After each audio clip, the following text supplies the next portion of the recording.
Evet. Güzel. Bir yap bakalım numaralarını.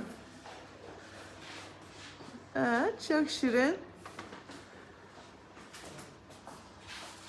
Çok güzel. Bir hoplayıp zıplayıp nasıl yürüdüğünü görelim. Ben ne dediğimi hiç anlamıyorum. Hoplayıp zıplayıp ne yaptığını görelim. Koşabiliyor musun?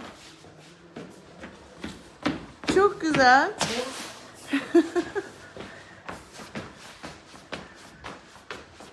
Evet, gayet başarılı. Çok güzel. Otur bakayım, oturabiliyor musun? Çömelebiliyor musun?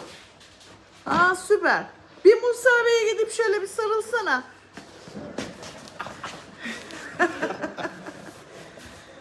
Çok güzel. Tamamdır. Fotoğraf lazım mı? Alın.